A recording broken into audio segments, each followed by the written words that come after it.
Alrighty, so episode 8. Episode number 8. What are we doing today?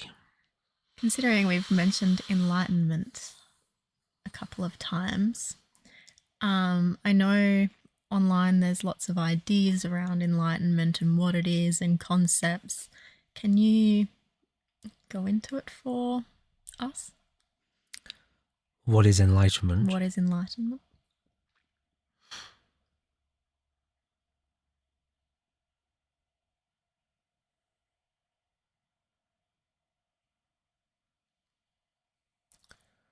What are you?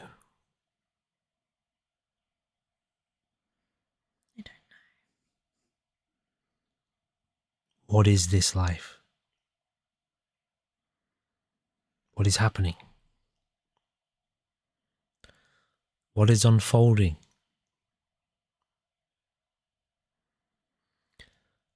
What is experiencing direct experience?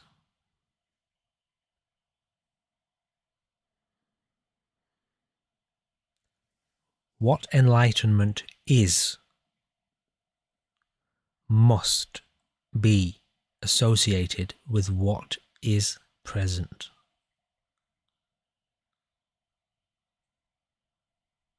What do you think is enlightened?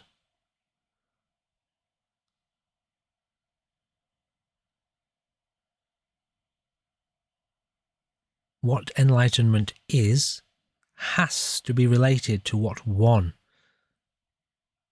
is directly, presently aware of, and the relationship of awareness with what one is aware of.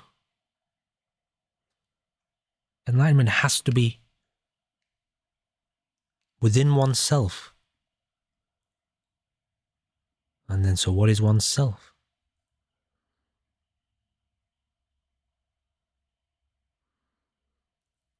We consider enlightenment to be the goal of cultivation, the be-all and end-all, the whole point of it. All right. What is cultivated? One's own life. What are you cultivating? One's own life. Clearly. One's own present energy of life. And you're looking for enlightenment where? Somewhere else? You want to know what enlightenment is. What is one's own life? What is it? Do you know it intimately, deeply? It is not a concept. It is not conceptual. That would be conceptual enlightenment. That would be understanding what enlightenment is, which is not it.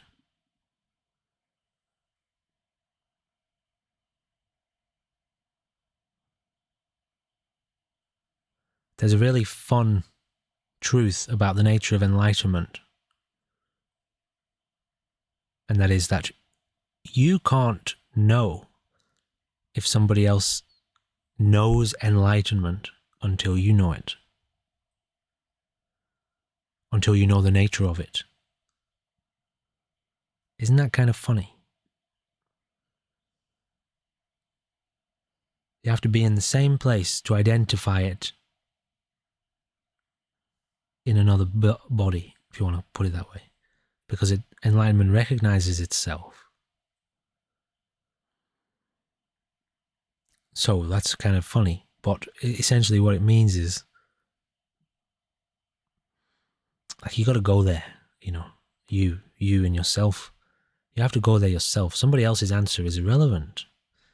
And let's do a little bit of a fun, now that that's been explained or demonstrated. Let's do a fun analysis of the various interpretations of enlightenment. You know, some mystical state of mind somewhere. Some people interpret it as cessation. It's not many people do that, but that's actually one of the more dangerous interpretations, where everything comes to an end. And one goes into a kind of deep state of mind where you disappear. Some people are striving towards that kind of experience and thinking that that's enlightenment when they get there. And they kind of go on seeking and seeking and seeking an end to things. Other interpretations of it are present experience. The body is already enlightened, you are already enlightened, the world is already enlightened. What does that mean?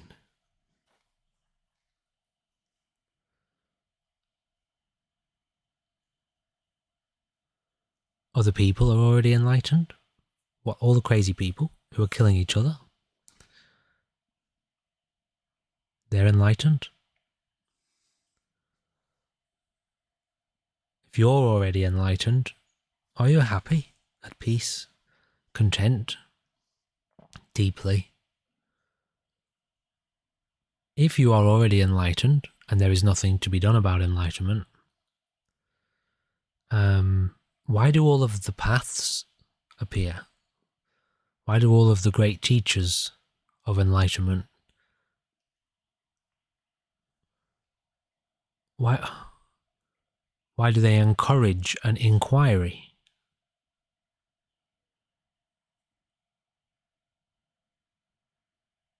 You're telling me this is it? This is all there is?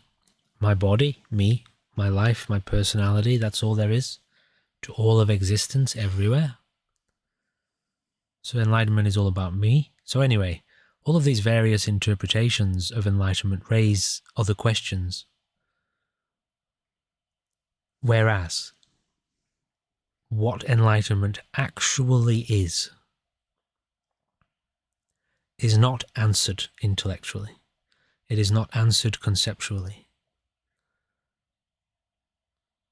But what it is must have something to do with one's own present experience, awareness of the fact that one is experience. One is made of experience. One is experiencing the fact that one is experiencing. One is aware of that. So enlightenment then is not elsewhere. It is not some other state to get to in the future. It is not something that someone can possess. It is actually what enlightenment is already inherent in one's own present experience of life. And so then to truly answer that question, one need only learn to look deeply into one's own experience of life. Now, how much you can focus will determine how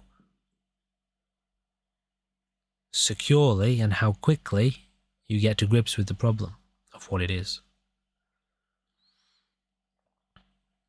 Which then becomes a completely practical path. Totally practical. It is a case of guiding one's own attention and focus correctly. To whatever degree of intensity one wants to foster, cultivate.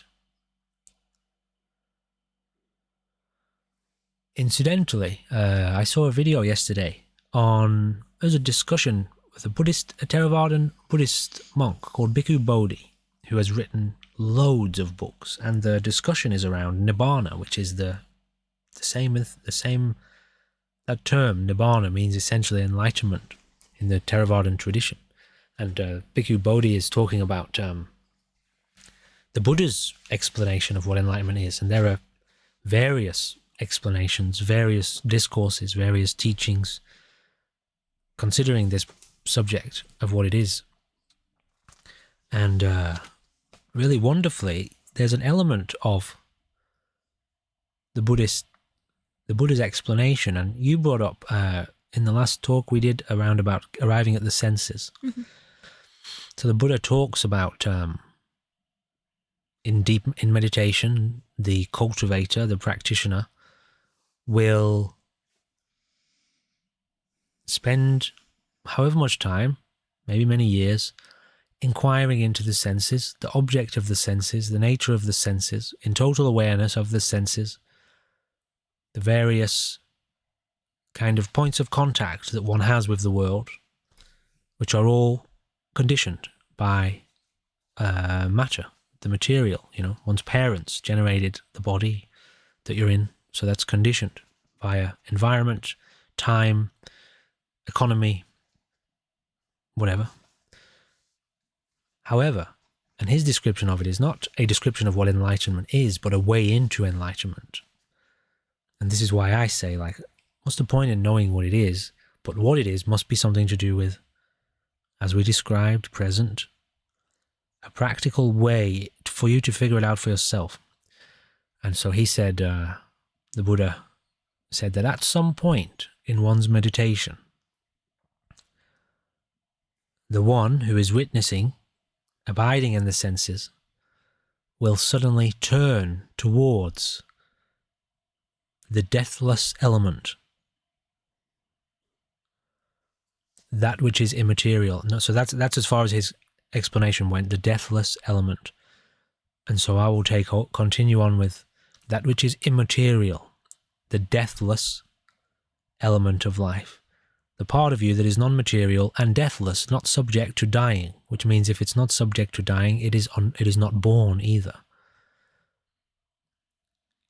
And actually, the conversation, interestingly enough, went on towards more of an easily digestible definition of the fact that it's not a case of one sits in meditation and arrives at the senses and then suddenly turns towards the deathless element, but that given enough time, in present attention and focus of what is present within one's consciousness, the senses, there is a natural breaking through or transcending the senses to which one's experience turns towards the deathless element, the non-physical. And that is a path. That is essentially the enlightenment that people seek. Why is that enlightenment? Why does that reveal enlightenment? Because when one is in contact with the deathless element of life, the immaterial, one has the total picture. One has the whole picture of one's life. All of the senses contained in a unified experience, relationship with that which is immaterial. Okay, so there's your intellectual understanding of it. That's your understanding of what it is. That's fine. But now how do you do it? Focus. Can you maintain witness of presence long enough for this experience of presence to naturally transcend itself? Now do it. That's what it comes down to. You mentioned the deathless state, and in our previous episode, we spoke a little bit about the illusion of death. So kind of what was computing for me just then was the deathless, or the illusion of death, meaning there is actually no death and there is only life itself. Yes. You want to go into that? Yeah. So we've also had a question or a comment on a previous video, which thankfully this actually touches upon, and I forgot to bring it up because, we definitely want to be responding to kind of insightful comments. So we will combine this question with the comment, which was, thank you both. The belief in separation is at the heart of our fear of aloneness and fear of death. Is there such a thing as separation other than a seemingly separate body that we cling to? The comment goes on, but that's kind of the main point of it. The question is there such a thing as separation other than a seemingly separate body that we cling to? So, this idea of death.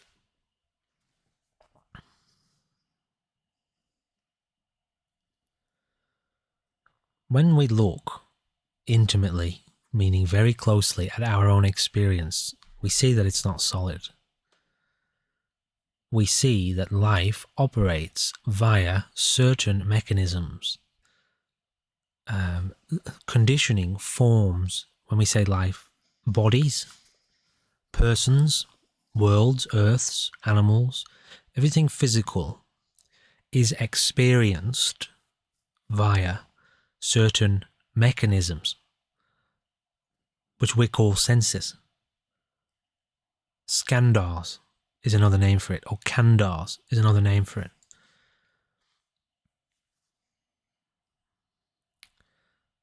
There are formations of consciousness which come together to form. This is within one's awareness. I'm not talking conceptually here. I'm not. Ideally, you wouldn't be getting an idea of what we're talking about here, but identifying it in your own personal present experience. The way that you experience the fact that you exist is done via the senses. The senses are an element of consciousness. And that's actually a process where information is flowing through. The senses aren't solid. The senses exist because of a coming together of various elements. So anyway, with regards to death, what happens in deep meditation? I'm going to try to combine these two questions here, if I can. As you're meditating, and you look very deeply into the nature of body and consciousness, you do see that the object which the senses perceive is not separate from the senses. The object is, the senses touch the object. Essentially, the object is the other end of the senses experience, and the object is sensed. The object senses itself via the senses. They are not separate. So the body is not separate. What you think of as your body is merely a perception that you have because you're looking at your experience in a certain way. There is an identification in the brain that identifies as body. And you think that is you. You have identified with that. But the senses themselves are not personal. You don't own them. You didn't even put them there. You didn't even make them. The senses are just happening of their own volition. They are not yours. They are not you. In fact, awareness is operating through them, the same way that a driver is not the car. Those are two different elements that make up the experience of driving a car. So there is no separation. The body is not separate. However, and this is answering the comment more so at the moment, the way that the brain perceives life is as multiplicity, lots of different objects. And so if you follow that brain's perception, it seems like things are separate. It even looks like things are separate. But if you are directly in the senses, you know there is no separation. Even though at the same time things look separate, that's just an appearance. And the body that is experiencing that is one and completely unified. One body of life everywhere. So what is death then? This is getting to your side of it. And these are interconnected, these two comments. What is death? A complete letting go of the organs of sense. Now, what is experiencing life via the senses? What is knowing the senses presently? What is that force? You want to know what enlightenment is? What is presently experiencing life? If that can be, no word cuts it, but I want to say established, contacted. If you can unite with that, which is actually not limited to the senses and yet is aware of the senses, that thing will see and witness the senses kind of dissolving and falling apart. The senses which are experience. The senses which are manufacturing experience, which it is experiencing through. That thing can't die. Because only the senses, the sense of a body being there, which is a formation of various elements, it's come together for a certain amount of time, which we call being. That's come together for a certain amount of time because of conditions. Certain conditions were met. Your mum and dad got busy. And so now you can occupy that body. It's come together for a certain amount of time. The senses have all formed within consciousness, and it's operating as a complete system. But that's going to dissolve the physical, sensory element. But the thing that is aware of that is unaffected by the movements of the senses. And it's also not physical. And so as the senses fall apart, which we call dying, and as the body, because the senses are spreading and dissolving, the body becomes useless. You can't use it anymore. You can't inhabit it anymore. And so the experience of being a body is no longer maintainable inside awareness, and it just dissolves, it disappears. But because awareness, which is the real thing that you are here, which is witnessing the experience of being directly, that is not physical. So you are not going to die. That part of you is not going to die because it can't. But the body, which has a name, apparently, and memories, and some kind of identity, and some kind of role to play, is some kind of character in a relationship with wants, that's going. Because that only exists because there is a formation of the senses come together. So death is pure illusion. But it is the same illusion. It is connected to the same illusion that makes you think you're here in the first place. The body, the senses, the sense of an identity. So yeah, that thing is going to die. And so part of a holistic cultivation, a holistic spiritual cultivation, does not just claim, no, we don't die, death isn't real, don't think about it. It knows which elements are going to disappear and die and which elements don't. So we train with consciousness in mind that the bodies are temporary. It's pointless to grasp at them. It's painful and you're going to have to let it go at some point, but actually you don't really die. And so also it would be wise to make contact with that part of you that doesn't die. Because that's the bit that's forever, that you can't lose. That is unmoved by the state of the body or the state of the present interaction of life, the present experience of life. So anyway. So what's the point of making contact with? Am I getting too conceptual in some of these answers? Well, it has to be, doesn't it? To be able to understand it. Well, if you want to have a conversation about it, you've got to raise the concepts. I just hope I'm not getting too conceptual. If I lose you, just bring it up. Well, I just wanted to ask, so what's the point of contacting the deathless part of you in You tell me. Life? Okay. The reason I say you tell me, I can tell you the outcome, the effect that it will have. And I can do that in a second. But first of all, you tell me, why do you want to inquire into that? Why do you want to make contact with that? I feel like knowing that or connecting with that would make for a much more peaceful life.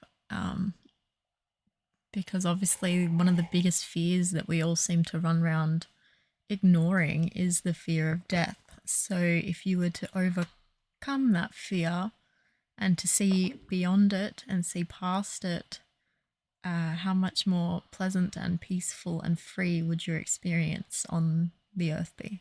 in this life be? It's also that, yes, and it's also the truth. Truth. Yeah, Like, what are we? What are we doing here? You're not the body. Yeah. Actually. And is it a curious question to somebody as to why, when you're raised as a body and you identify as a body, it's an experience that's fraught with stress and confusion and unanswered questions and fear Suffering. and suffering? Is that it? Yeah, what's the point of that? Right, so is that a curious question? As to if that's what you are, so then when you die, well, it's all gone, that's the end of it. It doesn't make any sense. However, if there is a deathless element, now I see that which is invisible and formless, deathless, experiences itself via matter coming into being as a life. That's its skin. Because it's invisible, matter is its skin. That's how it knows what it looks like. Now it all makes sense.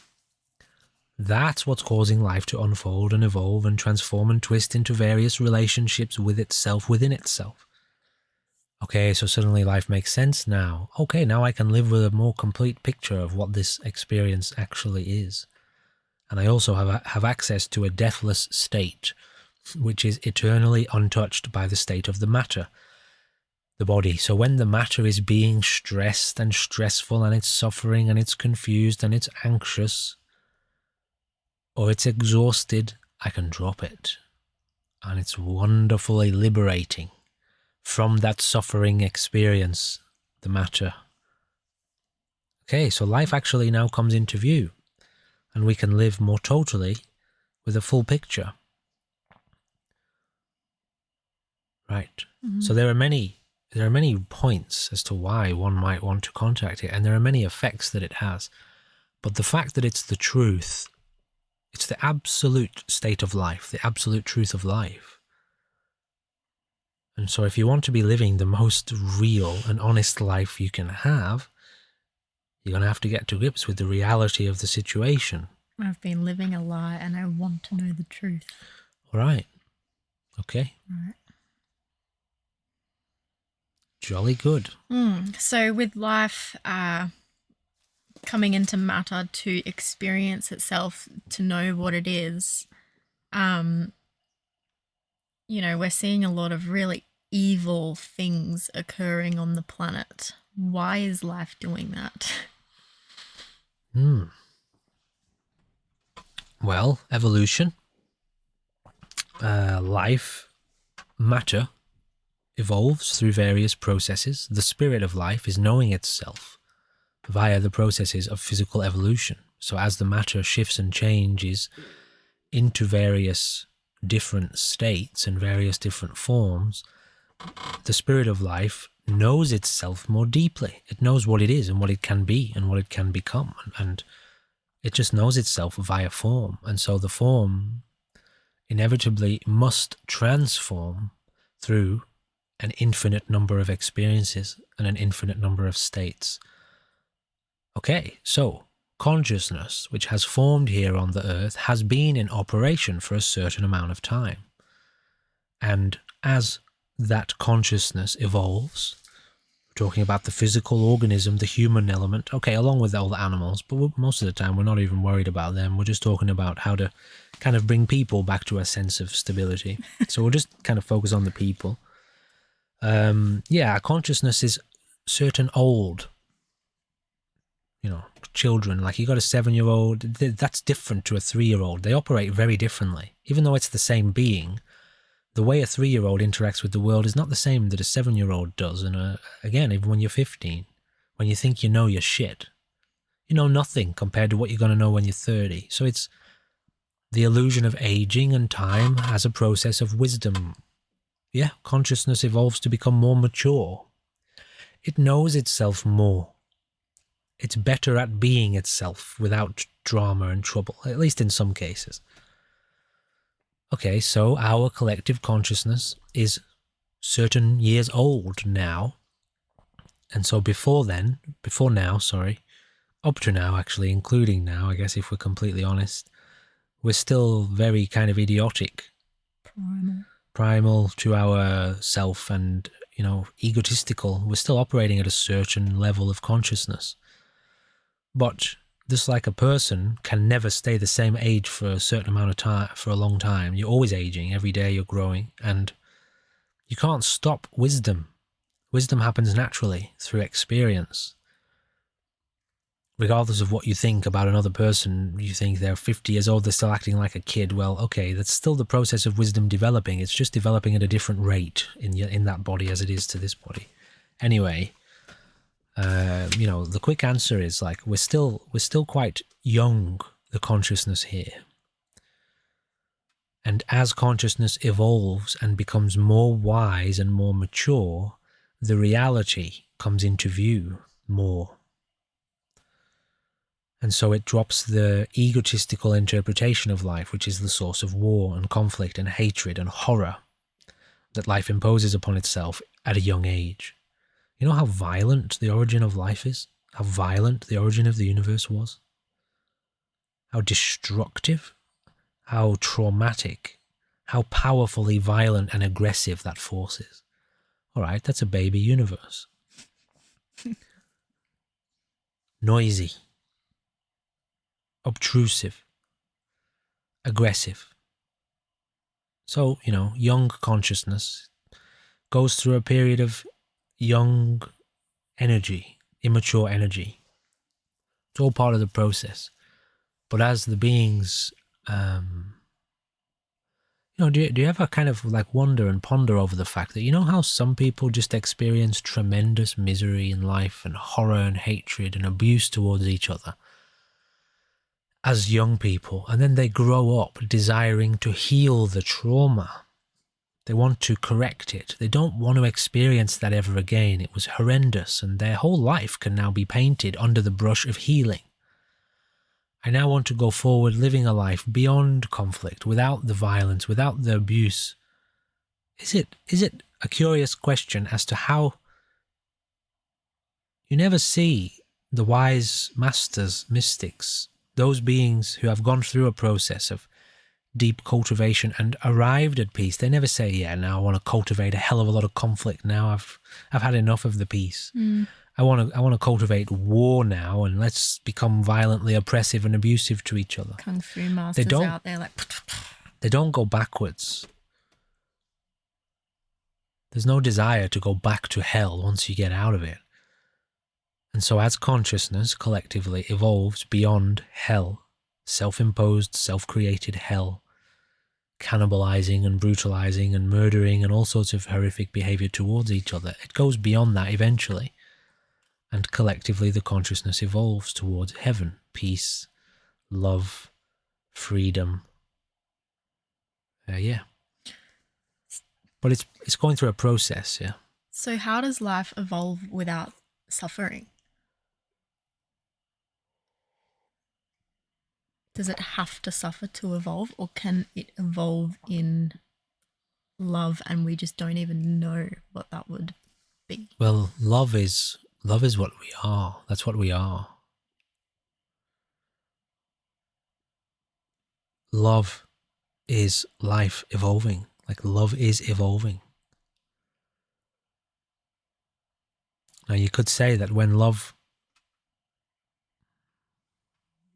turns away from love, when life turns away from love, it experiences what could be interpreted as the opposite of love, even though there is no such thing, really. Everything is made of the same thing. We're all the same substance. But life can reject itself out of fear or grasping, and that leads to destruction, the destruction of love. And that is just what life does. If you're invisible and so you can't see yourself and you're alone So you don't get to have experience. You don't get relationship. You don't get to experience relationship because you're alone. And yet you conjure up a body. You conjure up two bodies. Let's call them, I don't know, Adam and Eve. Two random names. So you conjure up two bodies to be in at the same time so you can look at yourself from different points of view. Within the game of that illusion, you're going to have to kind of pretend that you don't know what the other person is talking about. Yeah? Because if you're sitting here like, look, I know you're not real. What kind of relationship is that? Just sit here, like, looking at each other in silence. So you want to be in love with yourself.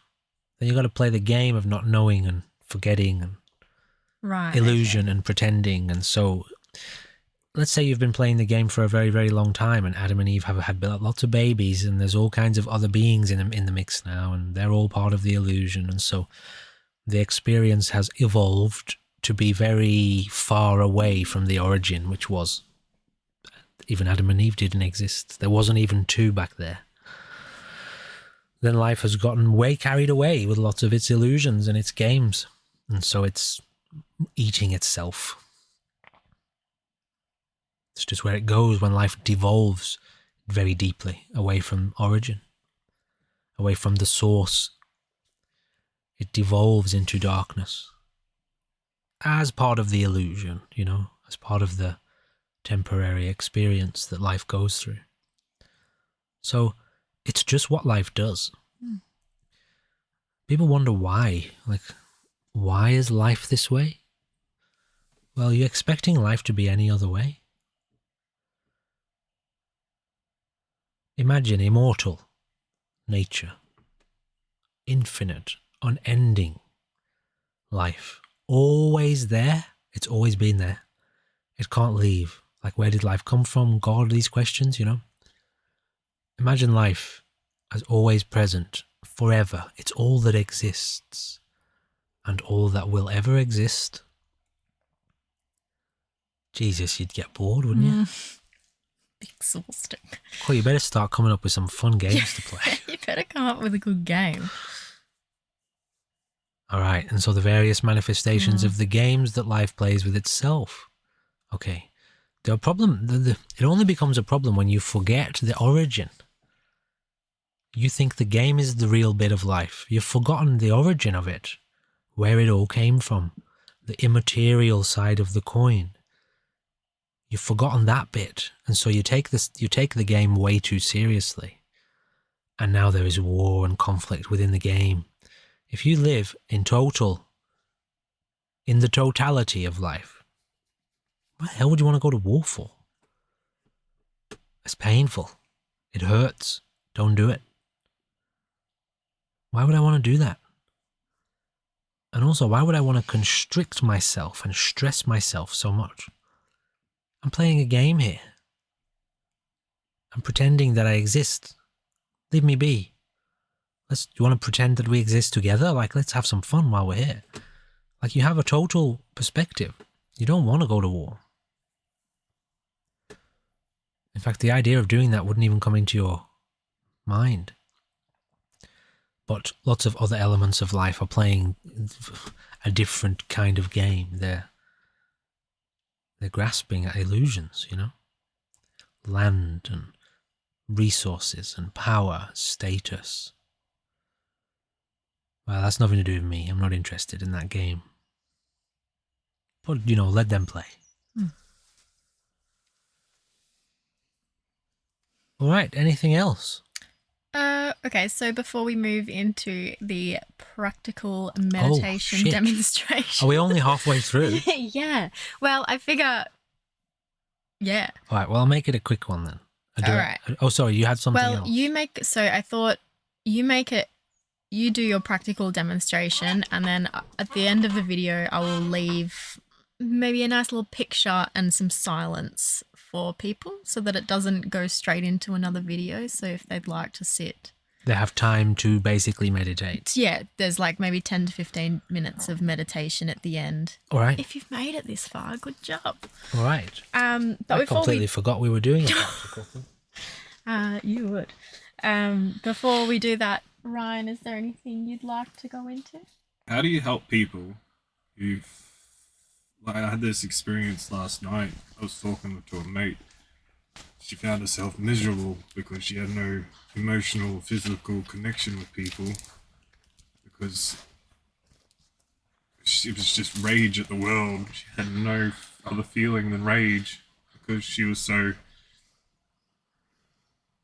Because they were seeing the physical appearance and no one was looking further. It's like they were looking at her for her appearance and they weren't trying to look any deeper into the personality behind it. And then that's caused rage towards everything and everyone. And it's the point of how would you help someone like that? Because I think that's what led me down the feelings of guilt last night, is because I can't help you. I would love to, but I don't know how. Yeah, you. So, these problems are the problems of conditioning. And that's not to invalidate them, but that's a very important distinction because we have to recognize that it's conditioning. How do you help conditioning as a whole?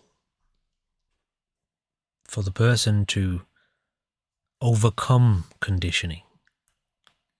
Conditioning as a general statement is the path of awakening and enlightenment, right? So that's the kind of totality.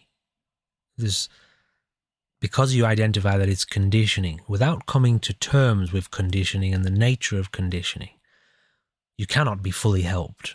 But that's the long-term objective, okay? So that's the general approach to the problem. People have to learn to meditate, to see this stuff. It's the only way to really help them. However, just like a doctor will give you a prescription because you've hurt yourself, yeah? You've injured yourself somehow, or you've picked up a virus or a bacteria, so you come to the doctor, they give you a pill. But if you keep going back into the same environment, you're going to get hurt again, and you have to go back to the doctor, they'll give you another prescription.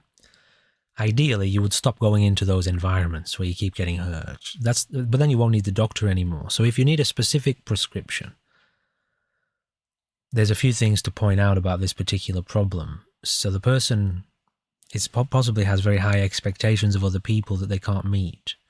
Like if you walk into a kindergarten full of children and you're expecting to have a deep and meaningful philosophical question, so you start asking the kids deep and meaningful philosophical questions and they can't answer you, and then you get angry at them, who's at fault there? It's not the kids' fault.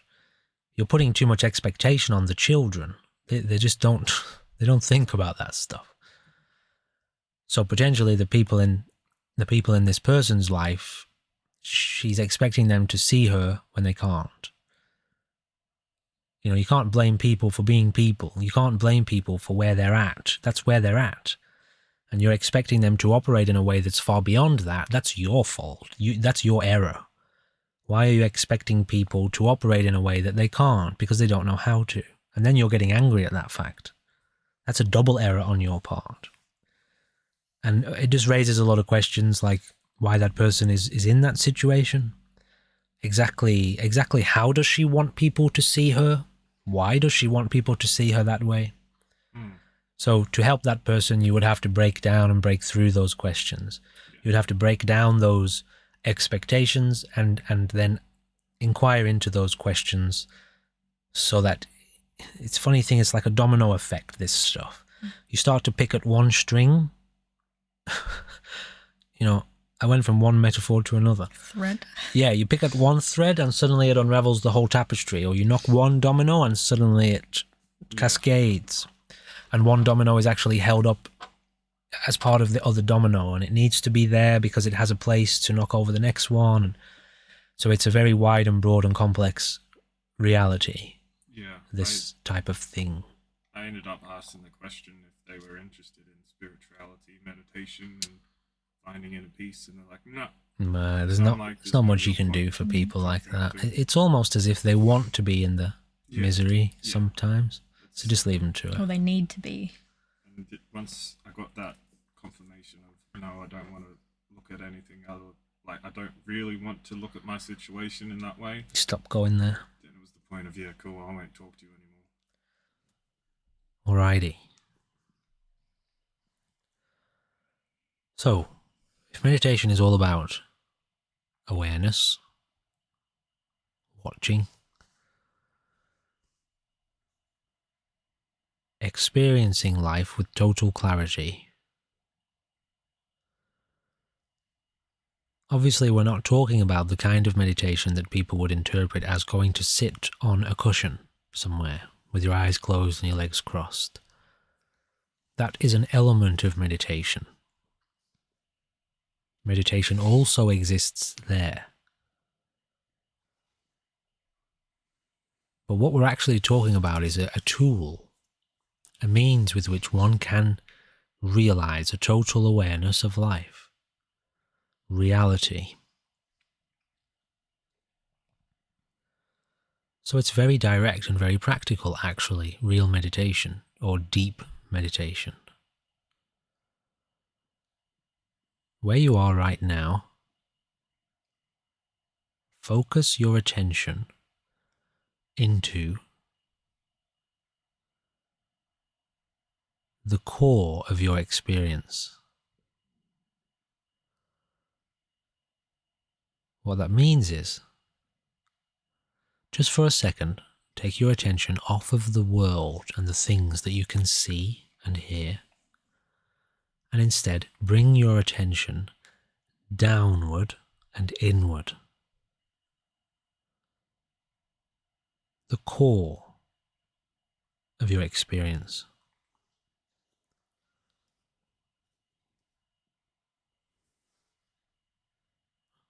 Now, without getting too descriptive, you should suddenly become aware, very, very intimately aware of the fact that you're here. And then that there is a little bit of motion, a little bit of movement, the breath rising and falling, sensations in the body. It's not about labeling. Obviously, I have to label them because I'm talking about them. But when one is aware of what is happening here without labeling, without analyzing, and without interpreting, then one is fully aware of one's own experience, one's current, present experience.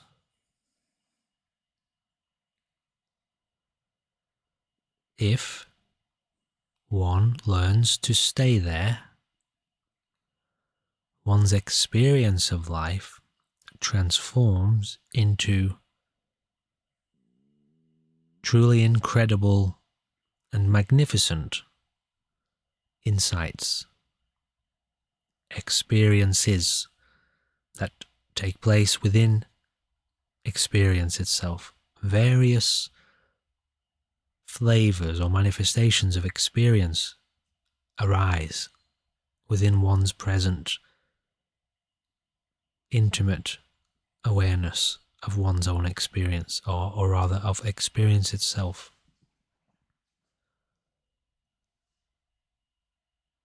So, we used the term yesterday when we did a little meditation we called it the very normal meditation. And it's really nice to call it that.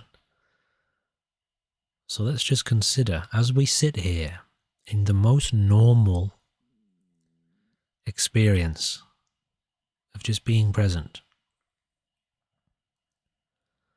with no expectation on that I should be feeling this, I should be feeling that, I'm expecting to have this kind of experience. No, leave all of that behind. And instead, just focus in more deeply at what we could call the core of experience, the ground, where one's experience right now is taking place. Where do the experiences of now come from? Well, they come from right here. And so what is happening right now is the object of our meditation. Now, very obviously, if I close my eyes,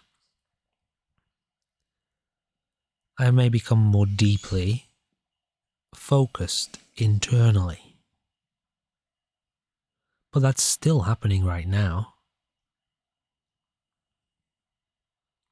One's experience would have just simply focused inwardly more, as opposed to outwardly more.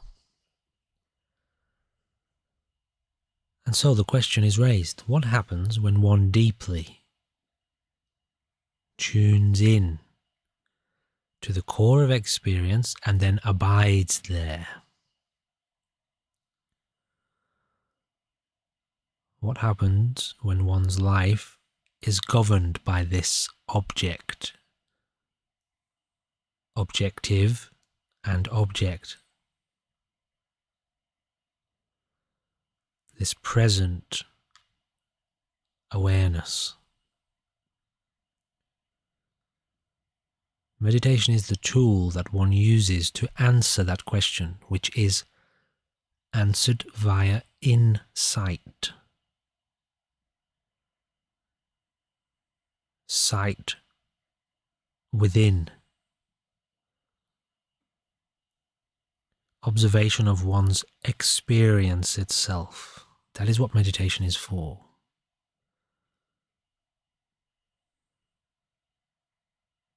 So as you are sitting here, it's merely a question of focus. If your attention is governed by the focus, a level of focus that can remain here, then one's insight has evolved to be very long. Perhaps we could say strong. One has a strong focus, and so one's insight has grown in strength. One's ability to look inward has grown in strength. So it's just a matter of how much do you want to focus? How much insight do you want to cultivate? And it's a very present, practical object.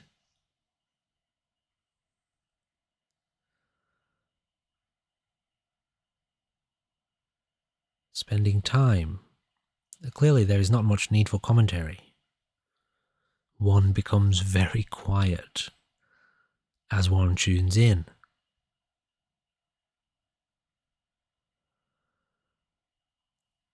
To what is happening presently. And one might find that the longer one stays in this powerful watching, a varying degree of transformation within experience may happen.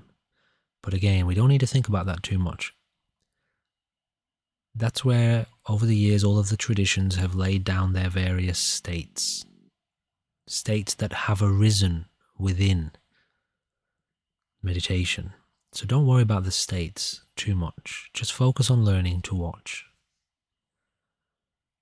And whatever happens and whatever is happening within will teach us about the nature of life, because that's what we're paying attention to while we are looking in this way.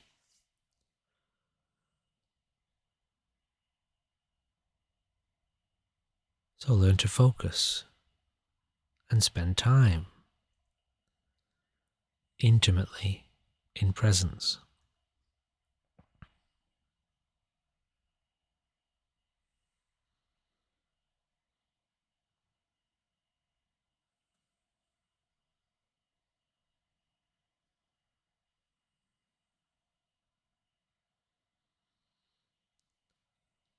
So from here, we will give an extended, maybe 15 minutes or 20 minutes of silence for you to continue this watching. If you desire, feel free to communicate with us about your experience if you want to, via the comments. At the same time, thank you to everyone for being a part of this. Thank you for watching. Please feel free to continue to meditate, and we will see you in the next video.